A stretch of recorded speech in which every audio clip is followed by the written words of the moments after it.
할렐루야. 오늘은 우리 새샘교회가 세워진 지 39주년 되는 그런 주일입니다. 저희 교회는 1980년 7월 6일, 그러니까 어제가 39주년이 꼭 되는 날이지요. 구파발 성결교회에서 나오신 한 30여 명의 성도들이 모여서 기도처로 시작을 했다가 당시에 서울신학대학교 대학원에서 공부하시던 우리 박우희 전도사님, 지금 뒤에 계신 우리 어르신, 청빙에서 동북교회로 이름을 하고 교회를 시작했습니다. 목사님께서 한 22년 동안 헌신하시고 하늘의 미랄이 되어 헌신하셨고, 또 후에 유석한 목사님이 오셔서 한 6년 사역을 하셨고, 제가 2009년 11월부터 지금까지 목회를 하고 있습니다. 그동안 보니까 저희 교회에는 장로님들이 15분이 세워지셨더라고요. 이제 교회가 하나님의 은혜로 더 견고하게 서나가고, 여기 계신 모든 분들이 하늘의 미랄, 썩어지는 미랄이 되셔서 주를 위해서 헌신하시고 충성해 주시기를 주의 이름으로 부탁을 드립니다. 교회는 기초가 뭐냐 이렇게 물어보면, 주님은 그리스도이십니다, 살아계신 하나님의 아들이십니다 라고 하는 베드로의 신앙 고백 위에 교회가 세워졌다. 교회의 기초가 신앙 고백이다 라고 하는 거죠. 예수를 나의 주로 믿으시면 아멘, 주님을 그리스도로 믿으시면 아멘, 예수 그리스도가 살아계신 하나님의 아들이라고 믿으시면 아멘. 바로 그러한 구원받은 백성들이 모여서 하나님을 예배하는 곳, 그리고 하나님의 거룩한 뜻을 따라서 살아가는 곳, 그것이 바로 교회인 것입니다. 교회의 주인은 그래서 예수님이십니다. 예수님께서는 내가 내 교회를 세우겠다라고 말씀하셨습니다. 그래서 우리 새샘교회의 주인도 예수님이십니다.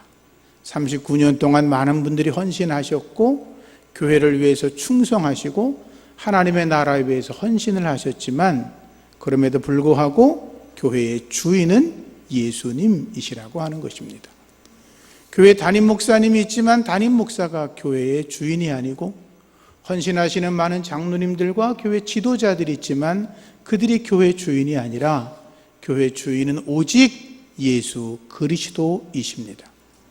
그래서 우리는 언제나 하나님의 말씀을 읽으면서 그분의 음성과 그분의 뜻을 분별해서 교회 주인이신 예수님께서 명령하시는 대로 교회를 이끌어가는 것이 생명력 있는 교회를 만들어내는 것입니다. 여러분들이 그러한 일들에 앞으로 더 많은 헌신해 주시기를 주님의 이름으로 부탁을 드립니다. 교회는 마땅해야 될 몇 가지 사명이 있습니다. 첫 번째가 선교의 사명이 있습니다. 선교 공동체라고 합니다. 교회는 주님의 명령에 따라서 예루살렘과 온 유대와 사마리아와 땅끝까지 이르러 만민에게 복음을 전해야 되는 사명이 있습니다. 내 주변 사람에게는 물론이고 동시에 땅끝까지 가서 복음을 전하라 라고 하는 것이 우리 주님의 명령인 것입니다. 그래서 교회에서는 세상에서 이야기하는 것처럼 이렇게 하면 성공합니다, 이렇게 하면 잘 됩니다, 이렇게 하면 건강합니다, 이렇게 살면 당신의 인생이 빛납니다, 이런 이야기 할 수 있지만, 교회는 그런 이야기 하는 것이 아니라 오직 예수 그리스도가 십자가에 달려 죽으셨고, 예수 그리스도가 우리의 구원의 주님이시고, 예수 그리스도가 부활하셔서 그분이 다시 오시고 우리를 심판하시고 천국으로 이끌어 가실 분이라는 것을 증거하는 것, 그게 바로 교회의 사명인 것입니다. 그래서 우리 예수 믿는 사람들의 입에서는 예수님의 이야기가 날마다 흘러나와야 합니다. 우리가 서로 모여 이야기할 때마다 내가 하나님의 은혜를 받았다고, 예수님의 은혜를 받았다고, 주님의 사랑이 이렇게 크다고, 내가 주님을 이렇게 살아가겠다고, 그런 고백들이 있어지는 것, 그게 바로 교회 성도들의 사명을 얻은 사람들의 삶인 것입니다. 두 번째는 가르치는 것입니다. 하나님의 말씀을 여러분들이 배울 기회가 있을 때 부지런히 배우셔야 합니다. 하나님의 말씀인 성경의 말씀을 내가 알지 못하면 하나님의 뜻을 분별할 수 없기 때문에 내가 아무리 열심히 교회를 나오고 신앙생활을 해도 말씀을 분별할 수 없으면 허공지라는 것과 똑같기 때문에 우리가 주의 말씀을 부지런히 읽고 배워야 되는 것입니다. 특별히 교회 안에서 중직자가 되시는 분들은 하나님의 말씀을 가르칠 만한 영적 자질을 스스로 준비하셔야 부끄럽지 않은 지도자로 서게 될 것입니다.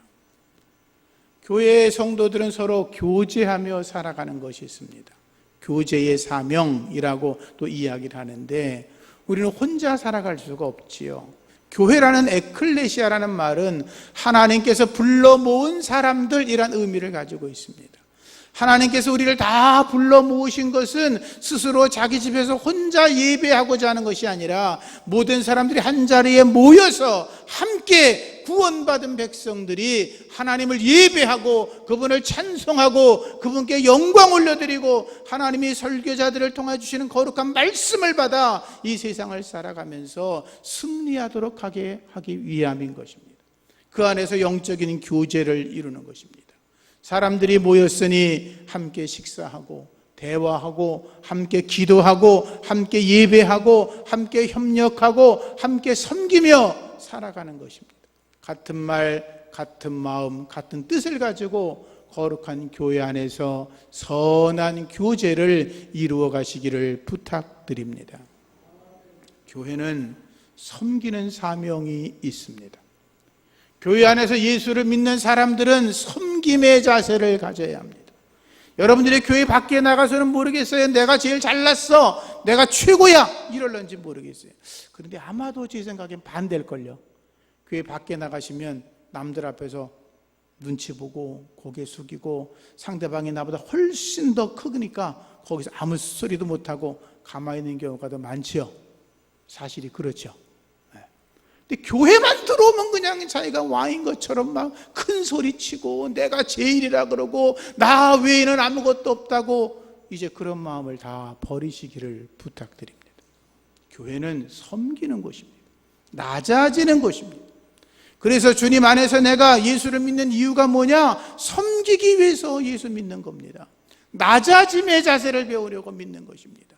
그래서 내가 가진 재능도 나누어주고 내가 받은 은사도 나누어주고 내가 받은 재물도 나누어주고 베푸는 삶을 살아가는 그런 모습이 있을 때 그 성도가 속한 교회가 복된 것이라는 것을 기억하시기 바랍니다.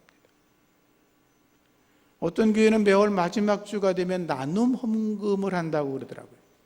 그 나눔 헌금은 어떻게 쓰입니까? 그랬더니 매달 마지막 주에 특별히 그걸 모아가지고 사랑과 또는 섬김과 도움이 필요한 곳이 생기면 그 헌금으로 이렇게 하기도 하고, 또 어떤 교회들은 그런 것과 더불어 또 다른 헌금들을 모아서 작은 교회들이나 어려운 교회가 문제가 있을 때 그 교회를 도와주거나 후원하거나 또는 교회를 리모델링하거나 그런 일을 하는 일들도 있다고 하더라고요.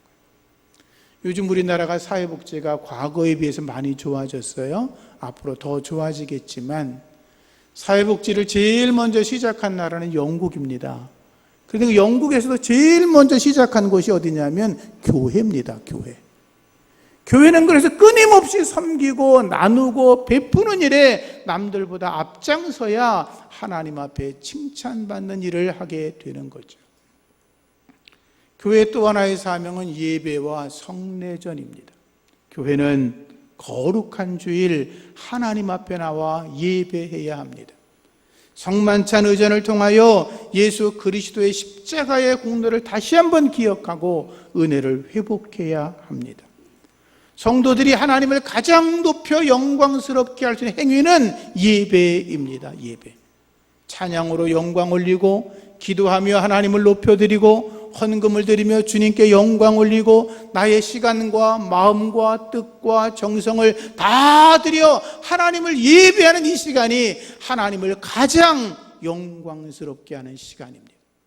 그래서 우리는 하나님께 거룩한 주일 예배해야 합니다. 예배 시간마다 나와 주님께 영광을 올려드려야 합니다. 왜? 그것이 바로 우리의 삶이어야 되기 때문에 그렇습니다. 그리고 설교자를 통하여 받은 은혜를 가지고 세상에 나가서 죄와 세상과 마귀와 싸워 이기는 능력 있는 하나님의 사람이 되고, 세상에 나아가 복음을 전함으로 많은 영혼을 건져내는 거룩한 삶을 살아가는 것, 그건 역시 예배자의 삶인 줄로 믿으시고 주님의 사람으로 살아가시기를 주의 이름으로 축복합니다. 교회 창립주일이 되면 대개 설교자들이나 담임 목사님들이 우리 교회는 앞으로 이렇게 하겠습니다, 이렇게 합시다, 이런 이야기들을 많이 합니다. 그런 말씀을 드리기 전에 우리는 우리의 삶의 근본적인 이야기를 먼저 나누는 것이 좋을 것 같습니다.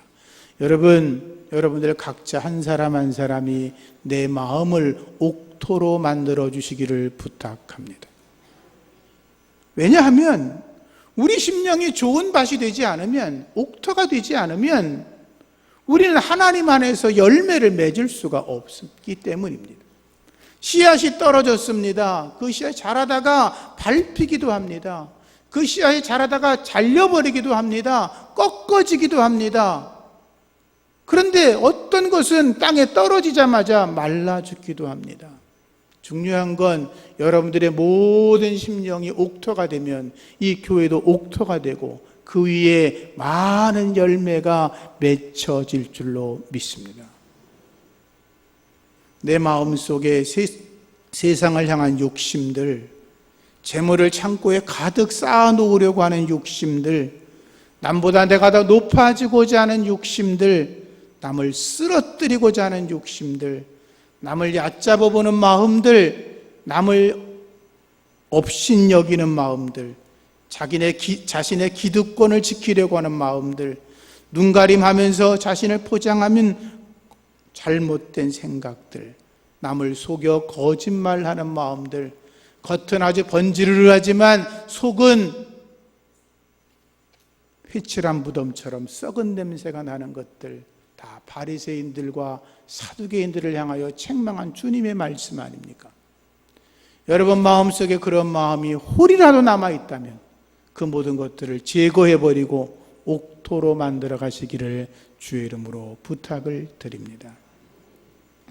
우리 심령의 더러운 것들을 성령의 능력으로 태워버려야 합니다. 제가 늘 표현하는 것처럼 성령의 트랙터로 갈아엎어야 합니다. 옥토를 만들지 않으면 내 심령에 영적인 열매가 맺힐 수 없고, 이 교회가 옥토가 되지 않으면 어떠한 하나님의 말씀이 들어와도, 어떤 성령의 은혜가 임해도 열매가 맺히지 않는 거거든요. 여러분 각자의 심령을 옥토로 만드시기를 부탁합니다. 저 사람 때문에, 저 인간 때문에, 저 양반 때문에 그러지 말고 자기를 먼저 돌아보시기를 예수 이름으로 부탁을 드립니다. 두 번째는 자기 역할을 잘 감당하시기를 바랍니다. 고린도전서 3장 6절에 보면 나는 심었고 아볼로는 물을 주었으되 오직 하나님은 자라나게 하셨다라고 되어 있습니다. 바울은 고린도 교회를 개척하지 않았습니까? 자기가 개척한 교회니까 교회 소식을 듣고 있는데 교회가 네 파로 나눠졌다는 말을 듣고 마음이 아팠습니다. 바울파, 아볼로파, 게바, 베드로파, 그리스도파. 바울은 자기가 교회를 개척하면서 내가 최고가 되겠다는 생각을 추호도 하지 않았습니다. 한 번도 그런 어리석은 생각을 해본 적이 없었습니다. 그런데 교회가 4개의 파로 갈라졌고 거기에 자기 이름도 들어가서 뭐 누가 잘났다고 떠들고 있으니 얼마나 마음이 아팠겠습니까? 그래서 그 교회를 향하여 편지를 씁니다. 여러분, 내가 한 일은 없습니다. 나는 그저 복음의 씨앗을 뿌렸을 뿐입니다. 그게 내 역할로 끝난 겁니다. 아볼로는 와서 여러분들을 영적으로 은혜를 베풀고 말씀을 잘 전하고 여러분들을 양육해서 여러분들에게 물을 주었습니다. 그건 그분의 역할로 끝난 것입니다. 그런데 오직 자라나게 하신 분은 바울이 나도 아니고 아볼로도 아니고 살아계신 하나님이십니다. 너희들이 편히 되지 말고 갈라서지 말고 오직 하나님에게만 영광을 올려드리고 그분의 음성만을 듣고 그분의 뜻을 따라 살아가야 고린도 교회가 온전하게 선다는 말씀 아닙니까? 우리 교회도 마찬가지입니다. 여러분들, 내가 아니라 하나님이 하셨습니다. 내 역할은 여기까지입니다. 그리고 다음 역할은 또 다른 분이 하십니다. 하나님이 우리를 때를 따라 부르시면 주님 앞에 내가 쓰임받을 뿐입니다. 그렇게 고백하며 자기 역할을 잘 감당하시기를 예수 이름으로 축복합니다. 세 번째, 썩어지는 미랄이 되시기를 부탁합니다. 썩지 않는 미랄은 소용이 없습니다. 쌩쌩하게 살아있는 건 소용이 없습니다. 따라하시죠. 교회는 살아있는 게 아니라 죽어있는 사람이 필요해요. 교회는 내가 살아있어! 이런 사람 필요 없어요. 교회는 내가 주를 위해 죽어지겠어? 이런 사람만 필요해요. 중앙아프리카 선교하다가 순교한 전설적인 선교사가 있습니다. 그분은 조지 아틀레이라는 분인데, 그분은 이제 선교사로 사역을 하면서 어느 날 그동안 선교사들이 전혀 출입해 본 적이 없는 산악지대에 가서 선교하려고 길을 나섰습니다. 깊은 산에 들어가다 보면 맹수들을 만날 수도 있으니까 옆구리에 영국제 윈체스터 연발총을 허리에 차고 올라갔습니다. 한참을 올라가다 보니까 그 선교사님이 원주민들이 모여있는 그 광장까지 도착하게 되었습니다. 선교사를 보자마자 원주민들이 막 칼과 창을 들고 위협하기 시작했습니다. 들어오지 마! 이런 거죠. 우리 지역을 왜 들어와? 근데 선교사님이 그랬습니다. 여러분, 저는 여러분들을 사랑합니다. 제가 여러분들에게 뭔가 하고 싶은 얘기가 있는데 좀 들어주세요. 제가 아는 예수 그리스도라는 분이 있는데 그분이 우리의 인류를 구세주로 오신 분입니다. 제가 소개하고 싶습니다. 예수님도 여러분들을 사랑합니다. 잠깐만 시간을 좀 내주시지요. 말이 끝나기가 무섭게 원주민들은 선교사를 향하여 창을 던졌습니다. 창에 찔려 쓰러졌습니다. 그리고 몽둥이로 때려 죽여버리고 말았습니다. 선교사의 허리에 연발총이 있었습니다. 쏠 수 있었지만 쏘지 않았습니다. 원주민들을 사랑했기 때문이죠. 원주민들이 선교사가 죽은 뒤에 시체를 치우다 보니까 옆구리에 뭐가 이렇게 매달려 있는 거예요. 자기들은 처음 보는 거예요. 뭐지? 하고 만지다가 방아쇠를 당겼는데 그 중에는 누가 죽어버렸습니다. 깜짝 놀랐습니다. 아니, 이렇게 무서운 무기를 가지고 있는데 자기들을 향하여 그걸 쐈다면 여러 사람이 죽었을 텐데 그거를 안 쓰고 창에 찔리고 몽둥이 맞아 죽었다고? 보니까 총알이 10개나 있었어요. 10개. 조지 아틀레이 선교사의 죽음은 원주민들에게 충격을 주었습니다. 그들이 시간이 지나면서 예수를 알게 되었고 회개하고 예수를 믿는 기적이 일어났습니다. 그가 살겠다고 했다면 그들을 어떻게 구원했겠습니까? 교회 안에서 저나 여러분들이 내가 살아있어 라고 외치면 누가 예수를 믿고 주님을 따르겠습니까? 여러분이 세상에 나아가서도 내가 이렇게 떠드는데 누가 여러분을 보고 예수를 믿겠습니까? 자기를 쳐서 복종시키는 썩어지는 미랄 되기를 예수 이름으로 축복합니다. 흔히 사랑에는 국경도 없고 나이도 없다고 그럽니다. 그런데 전도에도 나이도 없고 국경도 없습니다. 나이 많다고 전도 못하는 거 아니고요.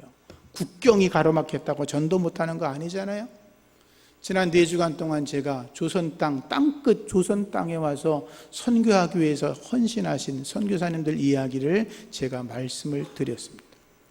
어떤 이들은 순교에 피를 흘렸고 어떤 이들은 평생을 살아가며 헌신하여 이 조선 땅에 복음이 전해지기 위해서 희생했던 하나님의 사람들이 있었습니다.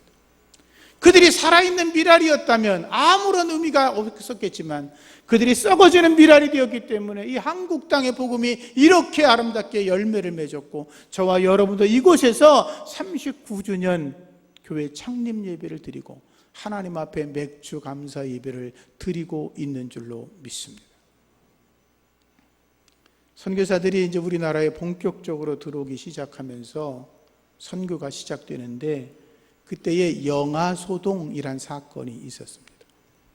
1886년 6월경에 서울 시내에 이상한 소문이 돌기 시작했는데 선교사들이 아이들을 데려다가 이렇게 공짜로 먹이고 입히는 건 이유가 있다는 겁니다. 사실 공짜가 없잖아요. 뭔가 꿍꿍이 속이 있지라고 생각을 했는데 이런 소문이 퍼졌습니다. 어린아이들을 잡아다가 선교사들이 남색을 하고 있다.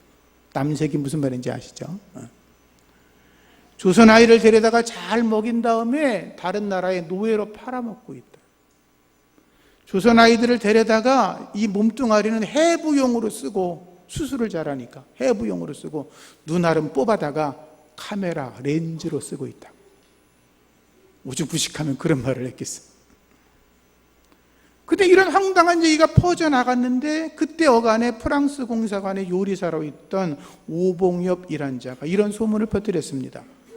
내가 실제로 봤는데 서양 사람들이 조선 어린아이들을 잡아다가 연한 살은 썰어서 먹고 피는 컵에 따라가지고 마시더라. 그렇게 내가 봤다. 이렇게 말을 했어. 선교사들이 성찬식을 거행하는 걸 보고 로마에서도 그런 일이 있었거든요. 사람을 잡아먹는 놈들이구나. 이렇게 소문을 낸 거죠.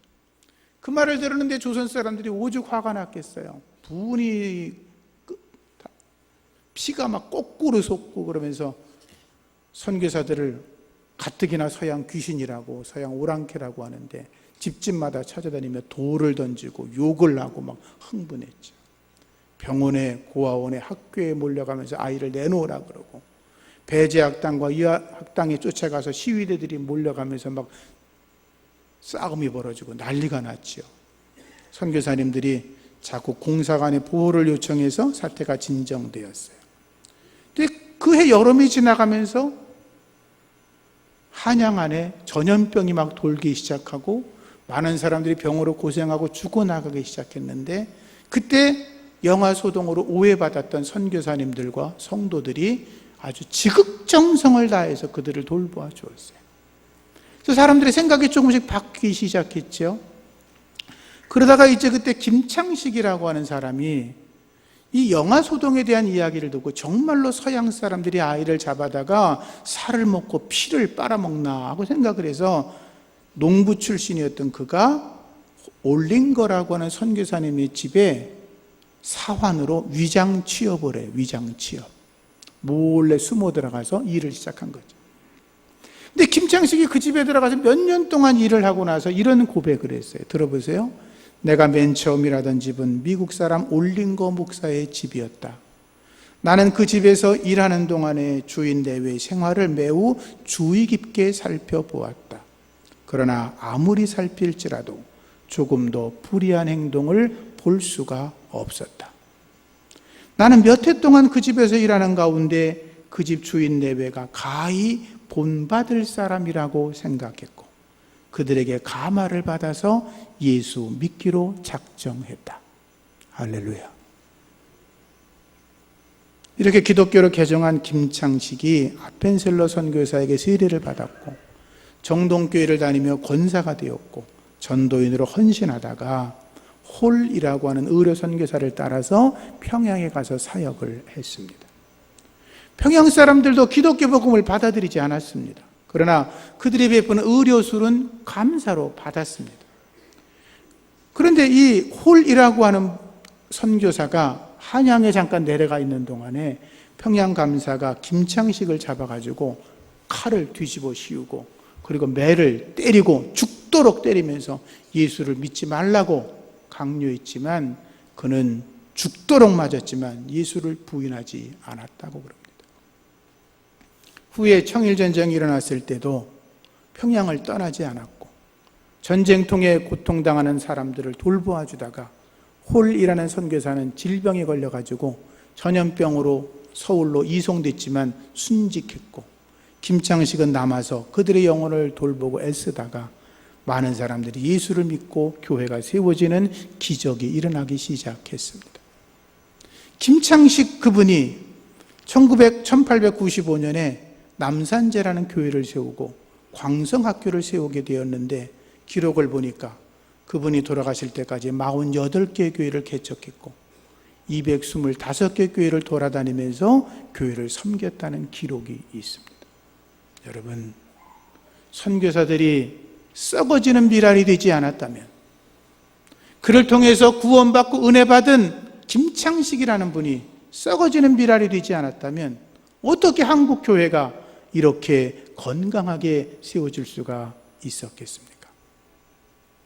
주님의 거룩한 은혜 안에서 저와 여러분들이 살아있는 미랄이 아니라 썩어진 미랄 되기를 주의 이름으로 부탁을 드립니다. 한 사람을 더 소개하겠습니다. 영화소동 사건 때 전덕기라고 하는 분이 있었습니다. 이분도 영화소동이 일어났을 때 정동으로 달려가서 선교사들이 지나갈 때 돌멩이를 막 집어 던졌습니다. 그런데 이 선교사님이 스데반 같은 분이었는지 돌에 엄청 맞았는데 화가 나고 성질을 부려야 되는데 그분을 향하여 오히려 빙긋이 웃으면서 이렇게 좋은 말로 격려를 했다 그럽니다. 이 전덕기라는 사람이 이해가 되지 않는 거예요. 도대체 이놈들이 어떤 놈인데 이 짓을 하나. 그러고서 스크랜턴이라고 하는 선교사 집에 요리사로 들어갔습니다. 4년 동안 일하면서 그분들의 삶에 감동을 받고 예수 믿게 되었습니다. 그분은 이렇게 이야기했습니다. 스크랜턴 부인은 자기가 그 집의 몸종, 요리사면 몸종 하인이잖아요. 하인인데도 불구하고 나를 늘 배려하면서 소외시키지 않았다. 음식을 먹을 때 내가 하인이고 몸종인데도 불구하고 항상 같은 식탁에서 음식을 먹게 했고, 더 감동을 받은 것은 그 스크랜턴 부인이 자기에게 늘 어려운 조선말로 자기를 이야기하면서도 한 번도 자기를 하대하지 않고 자기에게 존칭어를 썼다는 거예요.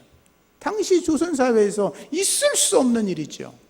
그런 감동을 받고 예수를 믿고 그도 결국 목사가 되는 기적이 일어났습니다.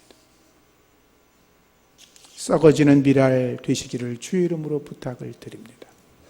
우리 교회가 이만큼 성장한 것도 많은 분들이 썩어지는 미랄로 헌신하셨기 때문인 줄로 믿습니다. 우리도 다음 세대를 위하여 우리의 아이들, 우리의 손자, 손녀들을 위해서 우리가 썩어지는 미랄이 된다면 이 교회는 희망이 있는 교회가 되고 하나님이 기뻐하는 교회가 되고 우리 다음 세대가 더 힘차게 하나님을 섬기는 복된 교회로 세워질 줄로 믿습니다. 그렇게 살아주시기를 주의 이름으로 부탁을 드립니다. 하나님 감사합니다. 생동생동하게 살아있는 비랄이 아니라 썩어지는 비랄이 되게 하여 주시옵소서. 우리 주님이 십자가에서 썩어지는 비랄 되셔서 자기를 죽음의 길로 이끌어 가신 것처럼 주님의 제자들과 사도 바울도 썩어지는 비랄이 되어 자기를 부인하며 죽어짐으로 주의 일에 충성한 것처럼 주여 오늘 예배하며 말씀 들은 우리 모두가 우리도 그렇게 살아가겠습니다 결단하며 고백하게 하여 주시옵소서. 내년 다시 교회가 창립된 주일이 돌아올 때는 더 성숙한 교회로 세워지게 하여 주옵소서. 예수님 이름으로 기도합니다. 아멘.